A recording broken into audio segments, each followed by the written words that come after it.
नमस्कार. चला तर मग आज एका अशा खास महाराष्ट्रीयन पदार्थाची सफर करूया ज्याचा सुगंध नुसता घरात दरवळतो आणि चव आहाहाहा जिभेवर रेंगाळत राहते.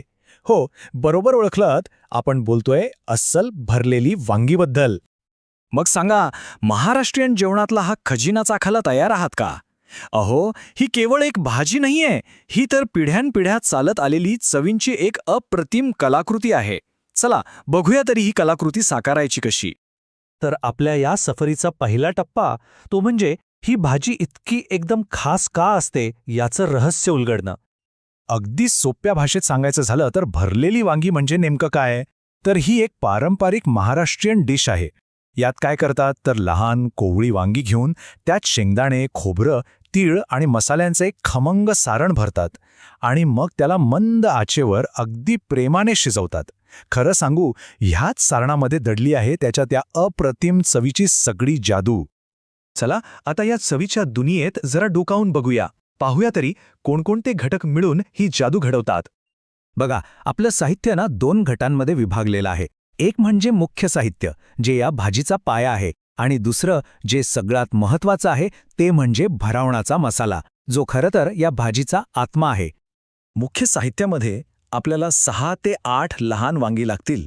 हीच तर आपल्या भाजीची ओळख आहे. सोबतच एक मध्यम आकाराचा बारीक चिरलेला कांदा, 4-5 चमचे तेल आणि गरजेनुसार पाणी. अगदी साधा सोपा आहे नाही का? आणि आता वळूया खऱ्या जादुई घटकाकडे, मसाल्याकडे. याची सुरुवात होते शेंगदाण्याचा कूट, खोबरं आणि तिळाच्या खमंगपणाने. मग येते लसूण मिरचीची झणझणीत चव. यात भर घालतात हळद, तिखट, धणेपूड आणि गरम मसाला. आणि या सगळ्या चवींचा तोल साधण्यासाठी थोडीशी आमचूर पावडर, चिमूटभर गूळ आणि मीठ. आणि हो, सगळ्यात शेवटी ताजी कोथिंबीर. म्हणजे बघा, हे मिश्रण म्हणजे गोड, तिखट आणि आंबट चवींचा एक परिपूर्ण संगम आहे. क्या बात है.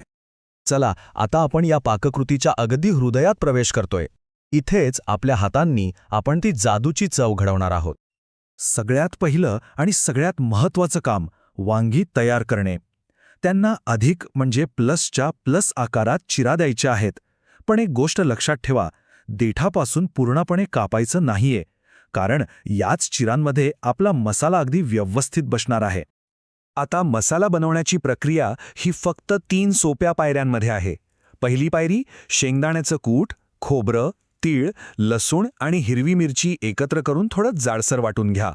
दुसरी पायरी, त्यात आपलं लाल तिखट, हळद, धणेपूड, गरम मसाला आणि चवीसाठी मीठ, गूळ आणि आमचूर पावडर घालून सगळं छान एकत्र करा.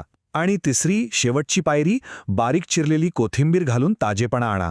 बघा, झाला की नाही आपला खमंग मसाला तयार. आता हा तयार मसाला प्रत्येक वांग्यामध्ये अगदी दाबून व्यवस्थित भरायचा आहे. आणि एक छोटीशी टिप देतो, मसाला नेहमी थोडा जास्तच बनवा, कारण हा जो उरलेला मसाला आहे ना, तो नंतर रस्स्यात जातो आणि चवीला एका वेगळ्याच उंचीवर नेऊन ठेवतो. आणि आता येतो शेवटचा पण चवीच्या दृष्टीने सगळ्यात महत्त्वाचा टप्पा, म्हणजे शिजवणे. आता आपण या भरलेल्या वांग्यांना त्यांच्या अंतिम चवदार स्वरूपात आणणार आहोत. शिजवण्याची प्रक्रिया पण खूप सोपी आहे. कढईत तेल गरम करून कांदा हलका गुलाबी होईपर्यंत परता. त्याचा सुगंध घरभर पसरेल बघा. मग त्यात भरलेली वांगी अगदी हळूवारपणे ठेवा आणि उरलेला मसाला वरून घाला. शेवटी थोडंसं पाणी शिंपडून झाकण ठेवा आणि मंद आचेवर शिजू द्या. या भाजीला मंद आचेवर शिजायला साधारण 20 ते 25 मिनिटं लागतील.